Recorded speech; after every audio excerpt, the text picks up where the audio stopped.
জয় শ্রীকৃষ্ণ, রাধে রাধে। নমস্কার। আজকের এই অনুষ্ঠানে আলোচনা করব কালী পূজা সম্পর্কিত 9টি খুবই গুরুত্বপূর্ণ বিষয় নিয়ে। আচ্ছা, কি কি বিষয় নিয়ে আলোচনা করব প্রথমে সেটা আপনাদের জানা প্রয়োজন। নাম্বার 1, আগামী 20 অক্টোবর সোমবার কালী পুজোর দিন এবং আজ 19 অক্টোবর ভূত চতুর্দশীর দিন যে 5টি কর্ম করতে নেই, নতুবা সংসারে দরিদ্রতা ও অমঙ্গলের ছায়া পড়ে। নাম্বার 2, কালী পুজোয় এবছর কবে পড়েছে, অমাবস্যা তিথি কখন লাগছে কখন ছাড়ছে সে বিষয়ে বলবো আপনাদের। নাম্বার 3, কালী পুজোর দিন রাত্রে মাত্র একটি জবা ফুল দিয়ে একটি বিশেষ উপাচারের কথা আপনাদেরকে বলবো আমি করতে। সেই ক্রিয়াটি যদি আপনারা করতে পারেন তাহলে মা কালীর কৃপায় যা চাইবেন সেটাই পাবেন। এবং 4 নাম্বার বিষয়টি থাকবে আজকের এই প্রোগ্রামের, ঘরোয়া ভাবে কিভাবে কালী পুজোর দিন মা কালীর পুজো অর্চনা আপনারা করবেন সেই বিষয়ে একটা আপনাদেরকে সম্যক জ্ঞান আমি প্রদান করার চেষ্টা করব। এবং নাম্বার 5, কালী পুজোর রাতে কালী পুজো সম্পূর্ণ হওয়ার পর এমন 4টি জিনিস রয়েছে, এই 4টি জিনিস যদি আপনি মা কালীর চরণ থেকে সংগ্রহ করে নিজের কাছে রাখতে পারেন 100% আপনার অভীষ্ট মনস্কামনা পূর্ণ হতে বাধ্য। আপনার যে অভীষ্ট লক্ষ্য রয়েছে সেখানে আপনি কিন্তু মায়ের কৃপায় পৌঁছে যাবেন এবং মায়ের কৃপা দৃষ্টি সারা জীবন কিন্তু আপনাদের উপর বর্ষণ হবে। নাম্বার 6, কালী পুজোর দিন এমন একটি বিশেষ জিনিস রয়েছে যা ক্রয় করলে জীবনে অখণ্ড সৌভাগ্য নেমে আসে, মা কালীর আশীর্বাদ প্রাপ্ত করা যায়।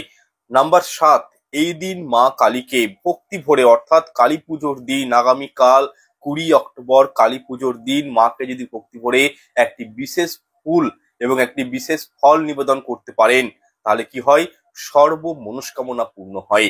নাম্বার 8, মা কালীর পুজোতে আপনারা যে লাল আলতা বা লাল সিঁদুর প্রদান করেন সেই সিঁদুর বিশেষ নিয়মে বাড়ির স্ত্রীরা যদি ব্যবহার করেন সেক্ষেত্রে স্বামীর যেমন মঙ্গল হয় ঠিক তেমনি স্বামীরা প্রত্যেকটা কাজে সফলতা পায়, সে বিষয়েও কিন্তু আজকে আমি আলোচনা করব।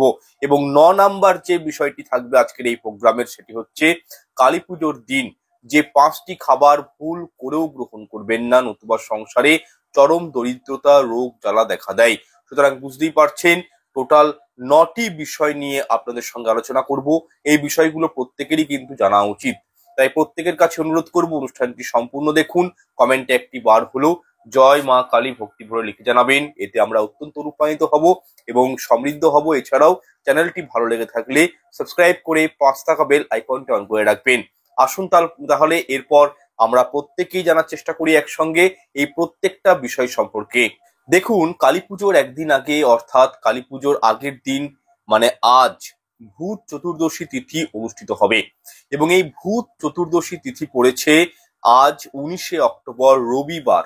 সুতরাং এই ভূত চতুর্দশী তিথি শুরু করে আপনারা 20 অক্টোবর সোমবার কালী পুজোর দিন পর্যন্ত বিশেষ 5টি কর্ম রয়েছে, সেগুলো কিন্তু নিষিদ্ধ কর্ম, কখনোই করবেন না।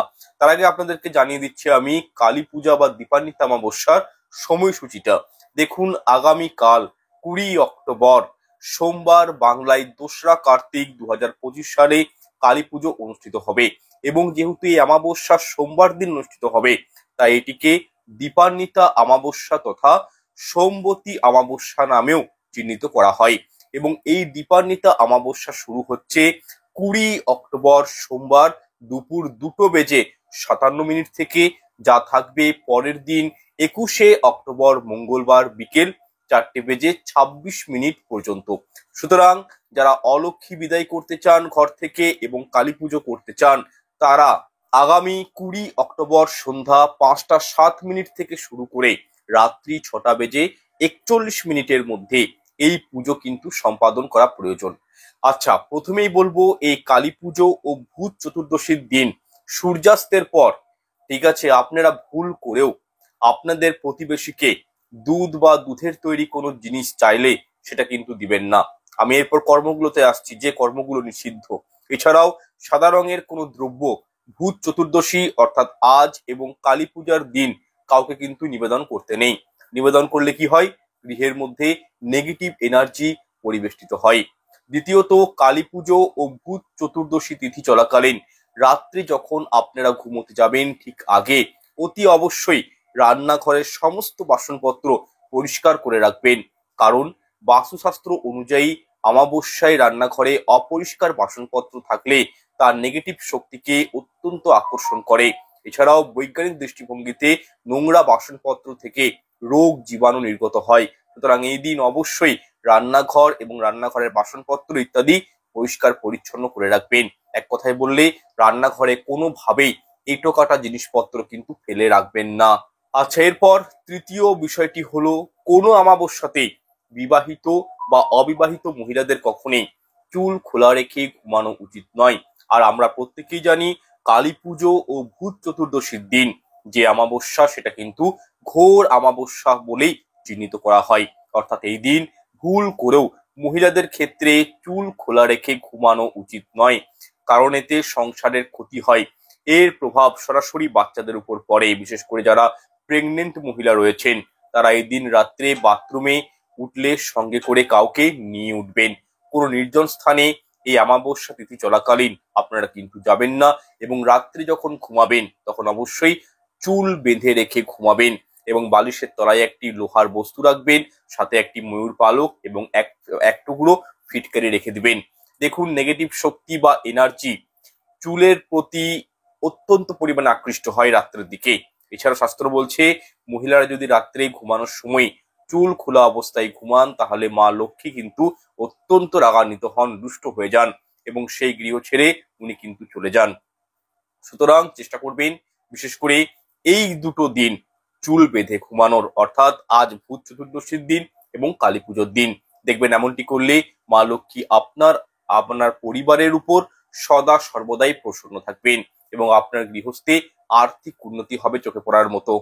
আচ্ছা, এরপর চতুর্থ বিষয়টি খুব মন দিয়ে শুনুন। দেখুন, তন্ত্রশাস্ত্র মতে কালী পুজো ও ভূত চতুর্দশীর রাতে অনেকেই টোটকা প্রয়োগ, কালাজাদু ইত্যাদি করে থাকেন এবং আমরা প্রত্যেকেই জানি এই দুদিনই ঘোর অমাবস্যা তিথিটি থাকবে। দেখুন, ভুল করেও এই দুই দিন কোনরূপ কবরস্থানে বা শ্মশানের দিকে আপনারা কিন্তু যাবেন না, কারণ কোনরূপ এরকম জায়গাগুলোতে অত্যন্ত অশুভ শক্তির প্রভাব কিন্তু বিদ্যমান থাকে। আগেই বললাম, যেহেতু এদিন অনেকেই জাদুটনা করে থাকেন, সেহেতু আপনারা যদি ভুল করে এরূপ স্থানে যান তাহলে আপনার পরিবারের কিন্তু ক্ষতি হতে পারে। এছাড়াও অমাবস্যা চলাকালীন কখনোই তুলসী পত্রতে হাত দিবেন না, কারণ এতে মা লক্ষ্মী অত্যন্ত রুষ্ট হন, তুলসী মাতার রুষ্ট হন। ফলস্বরূপ পরিবারে দেখা দেয় চরম অর্থনৈতিক কষ্ট। এছাড়াও কালী পুজো এবং আজ ভূত চতুর্দশী তিথি চলাকালীন সন্ধ্যার পর কারোর বাড়িতে যাবেন না, তথা এই দিন বাড়ির মহিলাদের সঙ্গে ঝুট ঝামেলা অশান্তিতে জড়িয়ে পড়বেন না। আপনারা কোনরূপ নেশা দ্রব্য গ্রহণ করবেন না। কোনোভাবেই ঘোর কর্ম এই দুদিন কিন্তু করা চলবে না, অর্থাৎ চুল, নখ, দাড়ি কাটা আদি ইত্যাদি কাজগুলো, বিউটি পার্লারে যাওয়া, এই কাজগুলোকে একটু অ্যাভয়েড করার চেষ্টা করবেন। কারণ বাস্তুশাস্ত্র মতে যদি এমনটা করে থাকেন তাহলে কালী পুজো ও ভূত চতুর্দশীর অমাবস্যায় যে নেগেটিভ প্রভাবটা সৃষ্টি হয় তা কিন্তু সরাসরি আপনার উপর, আপনার পরিবারের উপর পড়তে পারে, যার ফলে আপনাদের আর্থিক কাঠামো কমজোর হয়ে যেতে পারে। এছাড়াও এই নেগেটিভ এনার্জির জন্য আমাদের শরীর সমস্যা দেখা দিতে পারে। এছাড়াও বাড়ির গুরুজনদেরকে বা যারা আপনাদের কাছের মানুষ তাদেরকে কোনরূপ কষ্টদায়ক কথাবার্তা কিন্তু এই দুটো দিন আপনারা বলবেন না। যদিও কোনোদিনই বলা উচিত নয়, তবুও বিশেষ বিশেষ তিথিগুলোতে কখনোই কিন্তু বড়দের সঙ্গে অশান্তি করা বা ঝুট ঝামেলায় জড়িয়ে পড়াটা কিন্তু উচিত নয়। বিশেষ করে দেখুন, বাড়ির যারা মহিলা রয়েছেন তাদের সঙ্গে ভালো ব্যবহার রাখার চেষ্টা করবেন। নিজের পিতা মাতার সঙ্গে, স্ত্রীর সাথে, নিজের বোনের সাথে, ভাইয়ের সাথে, এদের সাথে কিন্তু একটা সুসম্পর্ক বজায় রাখার চেষ্টা করবেন। তাহলেই কিন্তু দেবদেবীরা অত্যন্ত প্রসন্ন হন এবং আমাদের যে 9টি গ্রহ আছে গ্রহরাও কিন্তু স্টেবিলিটি পায়। আচ্ছা, এরপর ভিডিওটির দ্বিতীয় অংশে আলোচনা করব যে ভূত চতুর্দশীর রাতে এবং কালী পুজোর দিন অর্থাৎ আজ এবং আগামীকাল আপনারা যে 5টি খাবার ভুল করেও গ্রহণ করবেন না, নইলে আপনার সংসারে নেমে আসতে পারে চরম দরিদ্রতা। এছাড়াও এমন একটি খাবারের কথা বলে দেবো আপনাদের, যেটি 20 অক্টোবর সোমবার কালী পুজোর দিনে গ্রহণ করলে সারাটা বছর সুস্থ এবং নিরোগ থাকবেন। এবং শাস্ত্র মতে বলা হয়েছে যে কার্তিক মাসে এমন কিছু খাবার রয়েছে যেগুলো গ্রহণ করলে রোগ, জ্বালা, ব্যাধি, অর্থহানি, সামাজিক মান সম্মান হানি থেকে শুরু করে পরিবারের চরম দরিদ্রতা নেমে আসে, চরম বিপর্যয় বা অর্থ কষ্টের সম্মুখীন হতে হয়। আচ্ছা, প্রথমে যে খাবারটি আপনারা বর্জন করবেন, কোনো প্রকারের আমিষ আহার এই দুটো দিন কিন্তু গ্রহণ করবেন না। মাছ, মাংস, ডিম, পেঁয়াজ, রসুন মিশ্রিত অত্যাধিক তৈলাক্ত খাবার, মশলা জাতীয় গরম খাবার, এগুলো কিন্তু আপনারা একটু অ্যাভয়েড করবেন। দেখুন, কার্তিক মাসে ভগবান শ্রী বিষ্ণু মৎস্য অবতার ধারণ করেছিলেন, তাই এই কার্তিক মাসকে ধর্ম মাস বলা হয়।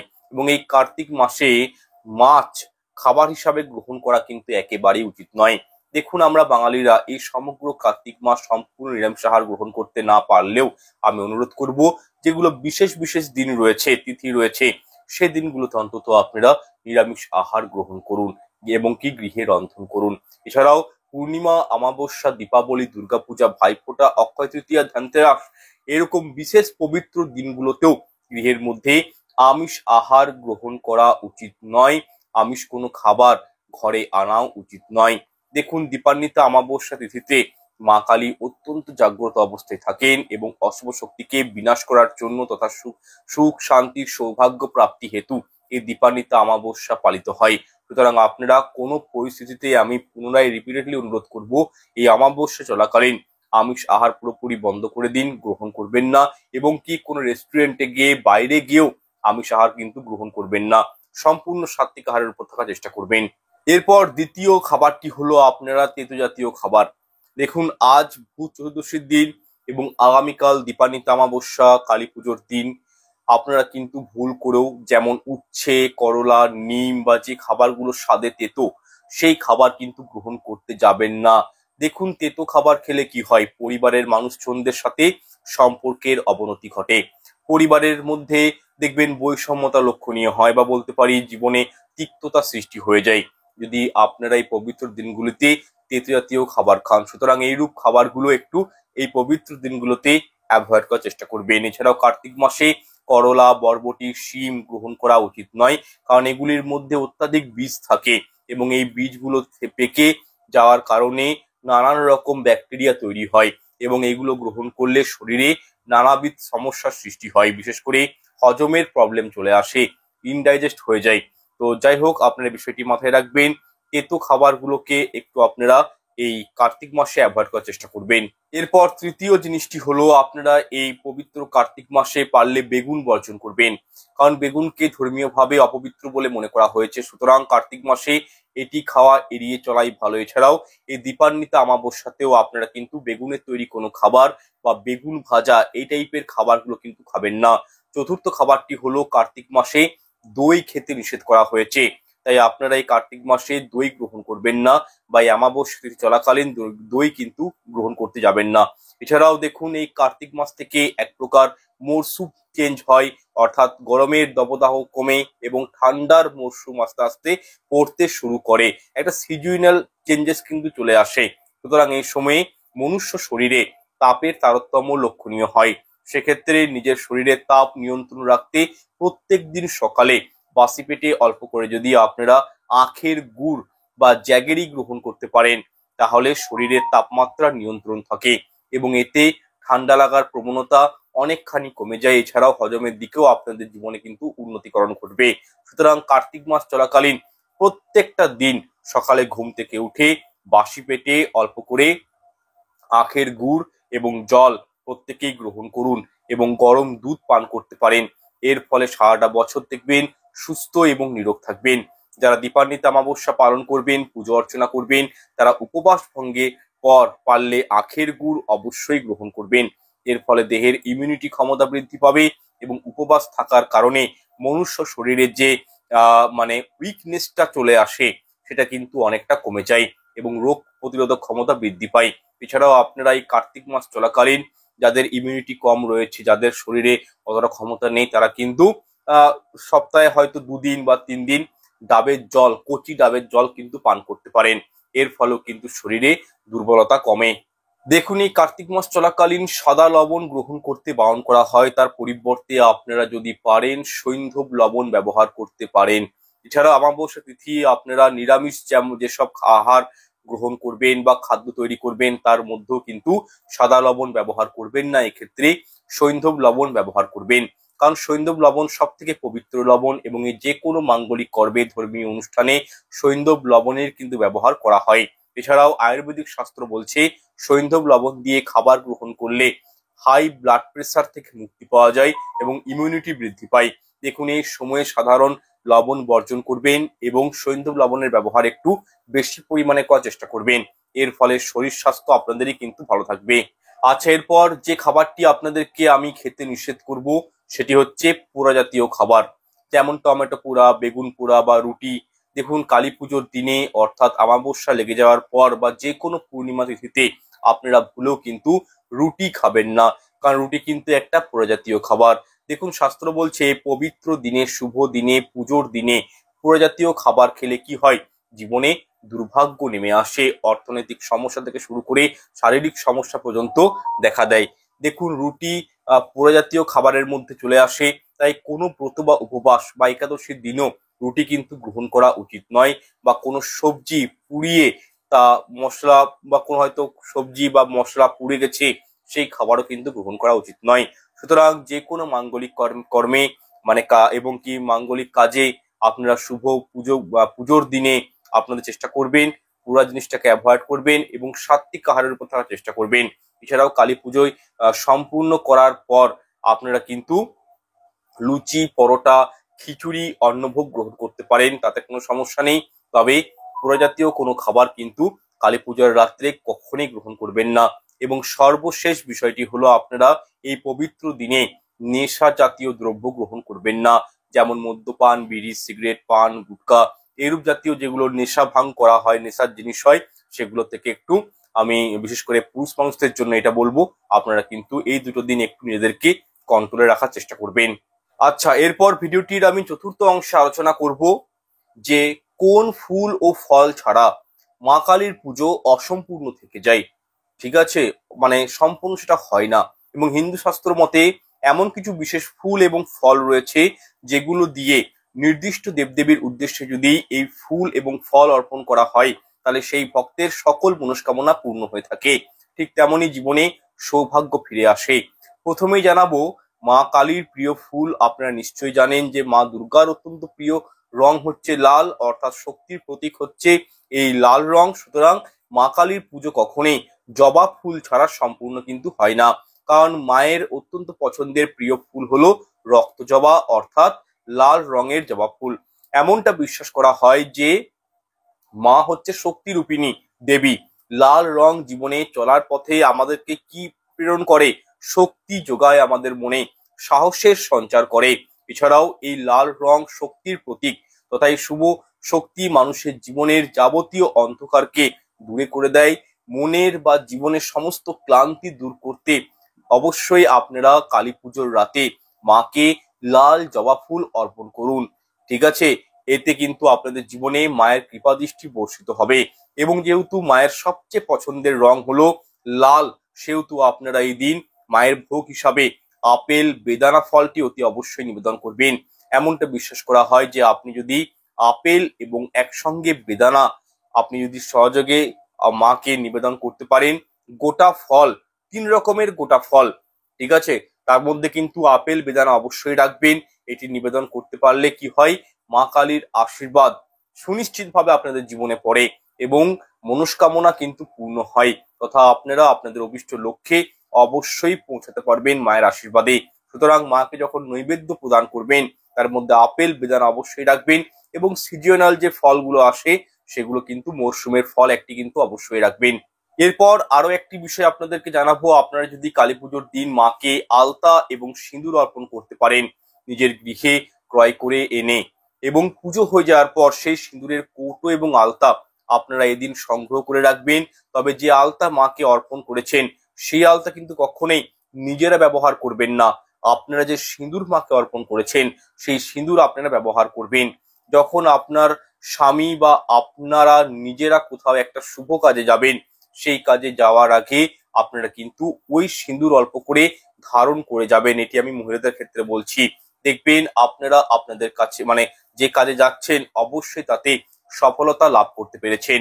এরই পাশাপাশি আপনারা যদি পারেন কালী পুজোর দিন অবশ্যই ঠাকুরের কোনো বাসনপত্র ক্রয় করে নিয়ে আসতে পারেন।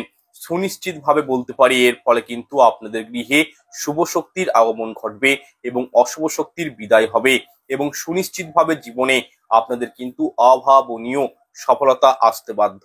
এরপর আমরা আলোচনা করব কালী পুজোর দিন যদি আপনারা মা কালীর বিশেষ আরাধনা করতে চান, মা কালীর পুজো দিতে চান, তাহলে কিভাবে খুবই সহজ নিয়মে আপনারা এই পুজো সম্পাদন করতে পারবেন সে সম্পর্কে। দেখুন, এই ক্ষেত্রে যারা মা কালীর পুজো দিতে চান তাদের প্রথম কাজটি হবে সংকল্প গ্রহণ করা। অর্থাৎ কালী পুজোর দিন সবার প্রথমে সকাল সকাল ঘুম থেকে উঠবেন এবং সংকল্প গ্রহণ করবেন ঠাকুর ঘরে গিয়ে, যে হে মা কালী, আজ তোমার আমি পুজো দিতে চাই, সুতরাং আমার মধ্যে দৃঢ়তা দাও যেন আমি তোমার পুজো ভক্তি নিষ্ঠা সহকারে করতে পারি। এরকম জাস্ট লাইক একটা সংকল্প আপনারা মনে মনে কিন্তু মায়ের সামনে করবেন। এছাড়াও মা কালীর পুজো আপনারা নির্জলা উপবাস দিয়ে করতে পারেন বা ফল মূল আদি গ্রহণ করেও করতে পারেন। একই সঙ্গে আপনাদের জানিয়ে রাখি, যারা মা কালীর পুজো মানে পুজো দিবেন, ঠিক আছে, শুধুমাত্র বা হয়তো কোনো কারণে করতে পারছেন না, মা কালীর পুজো করতে পারছেন না, শুধুমাত্র একটা দীপদান করতে চান, সেক্ষেত্রে আপনারা নিরামিষ আহার গ্রহণ করে কালী পুজোর রাত্রে অমাবস্যা চলাকালীন শুধু দীপদান করতে পারেন। এছাড়াও আপনারা কালী পুজোর দিন সকাল সকাল ঘুম থেকে উঠবেন, স্নান পর্ব সারবেন, তারপরেই মায়ের পুজোর জন্য যেসব উপকরণগুলি প্রয়োজন সেগুলো প্রথমত জোগাড় করবেন, সংগ্রহ করবেন। দেখুন, মা কালীর পুজোতে সব থেকে গুরুত্বপূর্ণ যেটি সামগ্রী তা হলো রক্ত জবা ফুল, এছাড়াও সিঁদুর থান, লাল আলতা, 2-3 রকমের লাল গোটা ফল, বেদানা, আপেল নিতে পারেন। এক্ষেত্রে আপনারা কিন্তু শুদ্ধ ঘিয়ে প্রদীপ প্রজ্বলিত করবেন, সেটি যেন মাটির নিতে পারেন এবং প্রদীপ জ্বালানোর সময় ঘিয়ের প্রয়োগ করবেন। এছাড়াও সুগন্ধি আরো আগরবাতি নিবেন। এছাড়াও নৈবেদ্য হিসাবে আপনি লাল মিষ্টি, শুকনো মিষ্টি মানে হলুদ মিষ্টি, মতিচুরার লাড্ডু, সন্দেশ এগুলো নৈবেদ্য হিসাবে মাকে নিবেদন করতে পারেন। এবং সর্বশেষ উপকরণটি হচ্ছে একটি কাঁচা টাকা এবং 1 টাকা, 2 টাকা, 5 টাকা বা 10 টাকার কয়েন নিবেন। আপনারা মায়ের পুজো সামগ্রীগুলি একটি থালার মধ্যে নিয়ে নিবেন এবং তার মধ্যে অবশ্যই গোটা 3টে ফল রাখবেন। আপেল এবং বেদানা মাস্ট কিন্তু রাখবেন, আর যে কোনো একটি মৌসুমী ফল দিতে পারেন।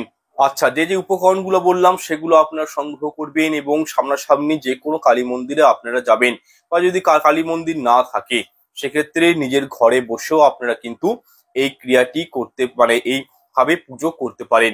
তো যে জিনিসগুলো নিয়েছেন সেগুলো আপনারা নিয়ে নিবেন এবং মায়ের পুজো অর্চনা এই সামগ্রীগুলির মাধ্যমে করবেন।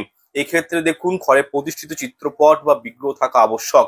যদি মা কালীর কোনো বিগ্রহ না থাকে, মা তারার যদি কোনো বিগ্রহ না থাকে, তাহলে কিন্তু এটি আপনাদেরকে কিন্তু কালী পুজো, যেখানে কালী পুজো হচ্ছে সেখানে গিয়ে কিন্তু করতে হবে। যদি চিত্রপট থাকে তাহলে বলার কিছুই নেই, অবশ্যই করতে পারেন। যাই হোক, আপনারা এই সামগ্রীগুলি মায়ের চরণে নিবেদন করবেন এবং মায়ের সামনে একটি ঘিয়ের প্রদীপ প্রজ্বলিত করবেন, সাথে ধূপ ধুনো জ্বালিয়ে দিবেন। এরপর আপনারা মনে মনে মায়ের উদ্দেশ্যে এই মন্ত্রটি 108 বার উচ্চারণ করবেন এবং এই মন্ত্রটি হলো ওম ক্লিম কালিকায় নমঃ, ওম ক্লিম কালিকায় নমঃ, ওম ক্লিম কালিকায় নমঃ। এবং এই মন্ত্রটি উচ্চারণ হয়ে যাওয়ার পর নিজের মনের ইচ্ছা অভিলাষা, আপনার যেটি প্রার্থনা রয়েছে সেটি মাকে জ্ঞাপন করুন। তবে মনস্কামনা সবসময় একটি চাইবেন, একের অধিক নয়, এবং আপনার চাওয়া পাওয়ার মধ্যে যেন অন্যের ক্ষতি লুকিয়ে না থাকে, এই বিষয়টি কিন্তু মাথায় রাখবেন। দেখুন, আমাকে সারাদিনে অনেকেই ফোন করেন, কেউ বলে যে ভাইয়ের সঙ্গে দাদার সম্পর্কটা খারাপ করে দিন, ঠিক আছে, শ্বশুর শাশুড়ির সঙ্গে যেন হাজবেন্ডের সম্পর্ক খারাপ হয়ে যায়। এইভাবে কিন্তু হয় না, ভগবান যা চায় সেটাই কিন্তু হবে। অন্যের ক্ষতি সাধন আপনি চাইবেন, ভবিষ্যতে আপনারই ক্ষতি হবে। তাই একটাই বিষয় বলবো, আপনারা মা কালীর পুজো করুন নিজের কল্যাণের জন্য, নিজের পরিবারের জন্য, কিন্তু অন্যের ক্ষতি লুকিয়ে রয়েছে এমন ভাবে কিন্তু কোনো সংকল্প নিবেন না বা মায়ের কাছে পুজো দিবেন না, এতে আপনারই কিন্তু ক্ষতি হবে। যাই হোক, এই দিন অর্থাৎ কালী পুজোর রাত্রে মায়ের পুজো অর্চনা সম্পূর্ণ করার পর বিশেষ কয়েকটি দ্রব্য রয়েছে যেগুলো কিন্তু ঘরে নিয়ে আসা খুবই শুভ বলে মনে করা হয়। ফলস্বরূপ শুভ শক্তি অর্থাৎ মা স্বয়ং আপনার গৃহে প্রবেশ করবে। প্রথমত যে বিষয়টি আপনাদেরকে এই দিন আমি আনতে বলবো তা হলো মায়ের পুজোতে ব্যবহৃত আপনি যে আলতা এবং সিঁদুর মাকে নিবেদন করেছেন, সেই সিঁদুর এবং অল্প আলতা অবশ্যই নিজের বাড়িতে এই দিন নিয়ে আসবেন। তবে হ্যাঁ, মাকে দেওয়া আলতা কখনোই কিন্তু নিজেরা ব্যবহার করবেন না, কিন্তু যে সিঁদুর আপনি বাড়িতে নিয়ে এসছেন সেটি কিন্তু ব্যবহার করবেন কখন, কোনো হয়তো শুভ কাজে যাচ্ছেন, সেই শুভ কাজে বা কোনো পবিত্র মাঙ্গলিক পুজোর দিনে আপনারা কিন্তু এই সিঁদুর ব্যবহার করতে পারেন। অর্থাৎ বাড়ির মহিলারা নিজের স্মৃতিতে এই সিঁদুর পড়তে পারেন। এমনটা বিশ্বাস করা হয়, মায়ের চরণে দিয়া এই পবিত্র সিঁদুর যে মহিলারা ব্যবহার করেন তারা সারা জীবন সৌভাগ্যবতী হন এবং তারা নিজেদের অভিষ্ট লক্ষ্যে পৌঁছাতে পারেন এবং তাদের স্বামীর এতে অত্যন্ত কল্যাণ হয়। সবশেষে মানে আপনারা কি করবেন, বিবাহিত জীবনে যদি কোনো প্রকার সমস্যা থাকে যদি কোনো অবস্টাকেল থাকে, বিপদ আপদ থেকেও কিন্তু এই সিঁদুর ব্যবহার করলে রক্ষা পাওয়া যায়। সুতরাং আপনারা যে সিঁদুরটি নিয়ে আসছেন সেটি কিন্তু প্রপার নিয়মে ব্যবহার করবেন। এরপর দ্বিতীয় যে বস্তুটি কথা আপনাদেরকে বলবো, এটি কালী পুজোর রাত্রে মায়ের চরণ থেকে নিয়ে আসতে পারেন, সেটি হচ্ছে জবা ফুল। আপনি যে জবা ফুল মাকে নিবেদন করেছেন পুজো হয়ে যাওয়ার পর, সেই একটি জবা ফুল মায়ের আশীর্বাদ স্বরূপ আপনারা কিন্তু নিজের বাড়িতে নিয়ে আসবেন এবং সেটি লাল শালু কাপড়ে মুড়ে সেটি আপনার ঠাকুর ঘরে রেখে দিন। এর ফলে সারা বছর মায়ের আশীর্বাদ কিন্তু আপনাদের উপর থাকবে, যার ফলে আপনাদের জীবনে সুখ শান্তি সমৃদ্ধির কমতি হবে না এবং পরের বছর ওই ফুলটি প্রবাহিত জলে ভাসিয়ে দিয়ে ওই উপায়টির পুনরাবৃত্তি করবেন। এরপর তৃতীয় যে জিনিসটি আপনারা কালী পুজোতে দিন সম্পাদন করে মাকে সম্পাদন করে নিজের গৃহে নিয়ে আসবেন, সেটি হচ্ছে মা কালীর খড়গ। দেখুন, আপনারা এই খড়গ পুজোর আগেই মাকে নিবেদন করতে পারেন এবং পুজো শেষ হয়ে যাওয়ার পর এই খড়গ আপনারা নিজের ঘরে নিয়ে চলে আসবেন এবং এটি সদর দরজায় লাগিয়ে রেখে দিবেন। এর ফলে কি হয়, বাস্তু দোষ খণ্ডন হবে, দূর হয়ে যাবে এবং গৃহের মধ্যে কোনো নেগেটিভ এনার্জি প্রবেশ করতে পারবে না। এছাড়া যদি কেউ আপনাদের উপর টুকটাক কালা জাদু করার চেষ্টা করছে বা আপনাদের ক্ষতি করার চেষ্টা করে বা আপনাদেরকে নজর দোষ প্রদান করে, সেই ক্ষেত্রেও সমস্ত সমস্যা থেকে আপনারা কিন্তু খুব ইজিলি রেহাই পাবেন যদি আপনারা এই দিন মায়ের পুজোতে ব্যবহৃত খড়গ বা খাড়া নিজের বাড়িতে এনে সদর দরজায় প্রতিষ্ঠা করতে পারেন। এবং সর্বোপরি বিষয়টি হলো, আপনারা মা কালীর এই বিশেষ জিনিসগুলো যে স্থানে রেখেছেন সেখানে পারলে সন্ধ্যা দেওয়ার সময় অল্প করে ধূপ প্রদীপ অবশ্যই দেখাবেন। এতে কিন্তু মা কালীর অনুকম্পা পাওয়া যায়। এবং যে খড়গটি আপনাদেরকে আনতে বললাম আমি, সেই খড়গের মধ্যে 3টে অনামিক আঙুল দিয়ে সিঁদুরের কিন্তু টিপ দিয়ে দিবেন। এর ফলে সেই খড়গ কিন্তু অ্যাক্টিভেট হয়ে যায় এবং কি আপনি সদর দরজায় কিন্তু খড়গটি লাগিয়ে রাখবেন। ছোট্ট সাইজের খড়গ নিবেন, মা কালীকে অর্পণ করবেন এবং সেটি কালী পুজো হয়ে যাওয়ার পর মায়ের চরণ থেকে ভক্তি করে সহকারে নিয়ে এসে লাল টিপ লাগিয়ে মাকে দিবেন এবং সেটি সদর দরজায় প্লেসমেন্ট করে দিবেন উপর দিক করে। দেখবেন বাইরের কোনো নেগেটিভ এনার্জি আপনার গৃহে প্রবেশ করতে পারবে না, আপনাদের সংসারটা কিন্তু সুখময় হয়ে উঠবে। আচ্ছা, এরপর ভিডিওটির পঞ্চম অংশে আলোচনা করব, সাহস থাকলে কালী পুজোর রাত্রে, কালী পুজোর দিন শিকড় সমেত তুলে নিন এই গাছ, আপনি যা চাইবেন তাই পাবেন। তবে উপায়টি যারা করবেন তারা কিন্তু এদিন অবশ্যই নিরামিষ আহার গ্রহণ করবেন। দেখুন, এই শিকড়টি পুরুষেরা ডান হাতে গলাতে বা কোমরে ধারণ করতে পারেন এবং মহিলারা বাম হাতে গলাতে বা কোমরে ধারণ করতে পারেন। দেখুন, কালী পুজোর দিন অমাবস্যা তিথি শুরু হয়ে যাওয়ার পরেই আপনারা কিন্তু এই শিকড়টি ধারণ করতে পারেন। তবে কোনোভাবেই অমাবস্যা তিথি সেরে যাওয়ার পর এই উপায়টি করতে যাবেন না, কোনো ফল পাবেন না। এবং এই শিকড়টি আপনারা লাল শালু কাপড়ে মুড়ে লাল সুতো দিয়ে বেঁধে শরীরে ধারণ করবেন, তথা এই শিকড়টি হলো শ্বেত অপরাজিতা গাছের শিকড়। দেখুন, এই শিকড়টি যারা ধারণ করেন সঠিক নিয়ম মেনে, তাদের মনোবল বৃদ্ধি পায়, দেহে দৃঢ় বিশ্বাস এবং সাহসিকতা লক্ষণীয় হয় এবং কি অমাবস্যায় যোগে এটি ধারণ করলে মা কালীর আশীর্বাদ পাওয়া যায় এবং সর্বকর্মে সফলতা লাভ করা যায়। এছাড়াও আর্থিক পরিস্থিতির উন্নতি হয়, পারিবারিক সমস্যা আস্তে আস্তে কমে যায়। এছাড়াও আরো নানান রকম জীবনে চলার পথে যে সকল সমস্যাগুলো মনুষ্যকে ঘিরে ধরে সেখান থেকে কিন্তু বেরিয়ে আসতে পারবেন এই সামান্য শিকড় ধারণের মাধ্যমে। দেখুন, এই প্রকৃতিতে এমন অনেক জিনিস রয়েছে যাতে নানান ধরনের পজিটিভ শক্তির বাস তথা বিভিন্ন কাজে আপনাকে সাহায্য করতে পারে। দেখবেন, এই অপরাজিতা বিশেষ 3 রকমের হয়। একটা হচ্ছে শ্বেত অপরাজিতা, নীল অপরাজিতা এবং হালকা গোলাপি রঙের অপরাজিতা ফুল। এবং নীল অপরাজিতা ফুল শিব এবং শক্তির প্রতীক। মহাদেব এই ফুল অত্যন্ত পছন্দ করেন এবং মা দুর্গার এটি অত্যন্ত প্রিয় ফুল। তাই মা দুর্গার অপর নামই দেখবেন অপরাজিতা। এবং অপরাজিতা গাছের শিকড় যে ধারণ করেন সে কিন্তু সর্বকর্মে জয়ী হন। এক কথায় বললে তিনি কিন্তু অপরাজেয় হয়ে ওঠেন যারা এই অপরাজিতা গাছের সঠিকভাবে নিজের শরীরে ধারণ করতে পারেন। দেখুন, আপনারা কালী পুজোর দিন অমাবস্যা তিথি শুরু হয়ে যাওয়ার পর যে কোনো সময় এই শ্বেত অপরাজিতা মূলটিকে সংগ্রহ করে বাড়িতে নিয়ে আসবেন। 1 থেকে 1.5 ইঞ্চি সাইজের অপরাজিতা গাছটিকে কিন্তু কোনো কষ্ট দিবেন না, অপরাজিতা গাছকে কিন্তু আপনারা নষ্ট করে দিবেন না। অল্প করে মাটি খুঁড়ে এই গাছের শিকড় আপনারা 1.5 ইঞ্চি বা 1 ইঞ্চি সাইজের শিকড় সংগ্রহ করে নিজের বাড়িতে নিয়ে আসবেন এবং নিজেরা শুদ্ধ বস্ত্র পরিধান করে সাদা অপরাজিতা মূলটিকে ভালো করে গঙ্গা জল দিয়ে ধুয়ে শ্বেত চন্দন মাখিয়ে ভগবান শিবের এই মন্ত্রটি উচ্চারণ করবেন, ওম নমঃ শিবায়। এটি উচ্চারণ করতে করতে অপরাজিতা মূলে ধূপ প্রদীপ দেখিয়ে ওই মূলটিকে কালী পুজোর রাত্রে কিছুক্ষণ মা কালীর চরণে রেখে দিন যদি আপনাদের ঘরে মা কালীর কোনো মূর্তি বা ছবি থাকে সেখানেও রাখতে পারেন, বা আপনারা আপনাদের ঘরের শিবলিঙ্গে মহাদেবের কাছেও এটি কিছুক্ষণের জন্য রেখে দিন। যদি আপনাদের গৃহে মা দুর্গার কোনো ছবি থাকে বা মূর্তি থাকে সেখানেও মা দুর্গার চরণে এটি আপনারা প্লেসমেন্ট করতে পারেন। এবং এই শিকড়টি আধ ঘন্টা রাখার পর আপনারা ওখান থেকে ওই শিকড়টি তুলে আপনারা কিন্তু ধারণ করবেন এবং ভগবানের কাছে মনে মনে প্রার্থনা করুন যে আপনার জীবনে কি চাই, আপনি কি চান, আপনার অভিষ্ট লক্ষ্যটা কি, আপনার মনোবাসনা কি, প্রত্যেকটাই করজোড়ে মা কালীর সামনে, মহাদেবের সামনে, মা দুর্গার সামনে আপনারা কিন্তু মনে মনে ব্যক্ত করবেন।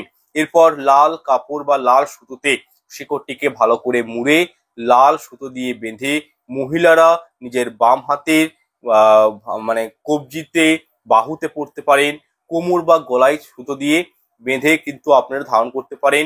এবং পুরুষেরা ডান হাতে, গলাতে বা কোমরে, বাহুতে ধারণ করতে পারেন।